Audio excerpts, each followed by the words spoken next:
Details చూస్తే తెలంగాణలో 6 ఐఏఎస్లను ప్రభుత్వం బదిలీ చేసింది. జీహెచ్ఎంసీ కమిషనర్ గా అమరపాలికి పూర్తి బాధ్యతలు అప్పగించింది. ఆమె దగ్గర అదనంగా ఉన్న 2 శాఖల్ని వెనక్కి తీసుకుంది. ఇక మూసీ రివర్ డెవలప్మెంట్ కార్పొరేషన్ ఎండీగా దానకిషోర్ కు అదనపు బాధ్యతలు అప్పగించారు. హెచ్ఎండిఏ జాయింట్ కమిషనర్ గా కోట శ్రీవాత్సవను, హెచ్ఎండబ్ల్యూఎస్ ఎగ్జిక్యూటివ్ డైరెక్టర్ గా మయాంక్ మిట్టల్ ను నియమించారు. అలాగే హెచ్జీసీఎల్ ఎండీగా సర్ఫరాజ్ కు అదనపు బాధ్యతలిచ్చారు. కరీంనగర్ మున్సిపల్ కమిషనర్ గా చాహద్ బాజ్పేయిను ట్రాన్స్ఫర్ చేశారు.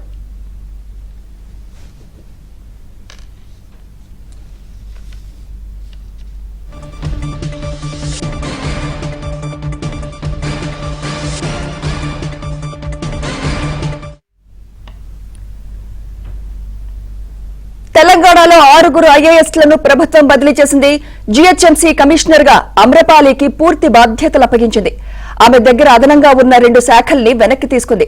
ఇక మూసీ రివర్ డెవలప్మెంట్ కార్పొరేషన్ ఎండీగా దానకిషోర్ కు అదనపు బాధ్యతలు అప్పగించారు. హెచ్ఎండిఏ జాయింట్ కమిషనర్ గా కోట శ్రీవాత్సవను, హెచ్ఎండబ్ల్యూఎస్ ఎగ్జిక్యూటివ్ డైరెక్టర్ గా మయాంక్ మిట్టల్ ను నియమించారు. అలాగే హెచ్జీసీఎల్ ఎండీగా సర్ఫరాజ్ కు అదనపు బాధ్యతలిచ్చారు. కరీంనగర్ మున్సిపల్ కమిషనర్ గా చాహద్ బాజ్పేయిను ట్రాన్స్ఫర్ చేశారు.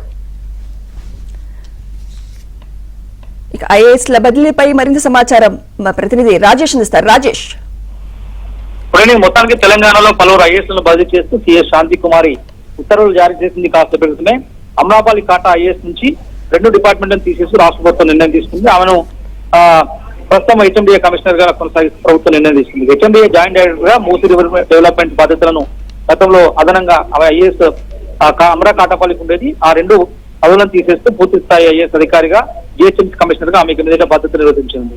దాంతో పాటుగా మూసీ రివర్ డెవలప్మెంట్ కార్పొరేషన్ అదనపు బాధ్యతలు దానకిషోర్ ఐఏఎస్ అప్పగిస్తూ రాష్ట్ర ప్రభుత్వం నిర్ణయం తీసుకుంది. హెచ్ఎండిఏ పూర్తి స్థాయి బాధ్యతలను సర్ఫరా అహ్మద్ అప్పగించింది. సర్ఫరా అహ్మద్ కి అదేవిధంగా హెచ్ఎండిఏ జాయింట్ కమిషనర్ గా కోట శ్రీనివాస్ కు బాధ్యతలు అప్పగించింది రాష్ట్ర ప్రభుత్వం. కరీంనగర్ మున్సిపల్ కమిషనర్ గా చాహద్ గొప్ప ఐఏఎస్ కి అవకాశం కల్పిస్తూ నిర్ణయం తీసుకున్నారు. Hyderabad water works executive director గా మయాంక్ మిట్టల్ ఐఏఎస్ నియమిస్తూ రాష్ట్ర ప్రభుత్వం నిర్ణయం తీసుకుంది. సో మొత్తానికి గత కొద్ది రోజులుగా పాలనాపరమైన అంశాల్లో నిర్ణయంలో వేగం పెంచుతూ ముఖ్యమంత్రి రేవంత్ రెడ్డి చాలా వేగంగా నిర్ణయాలు తీసుకుంటున్నారు. దానిలో భాగంగా మరొకరికి చెప్పేసి ఫర్దర్ అడిషనల్ ఛార్జెస్ గా ఉన్నటువంటి చాలా మంది ఐఏఎస్ లను తొలగిస్తూ వాళ్ళకి పూర్తి స్థాయిలో బాధ్యతలు అప్పగిస్తూ నిర్ణయం తీసుకున్న పరిస్థితి ఉంది. మరికొద్ది రోజుల్లో ఐపీఎస్ లో బదిలీ కూడా ఉండే అవకాశం కనిపిస్తుంది.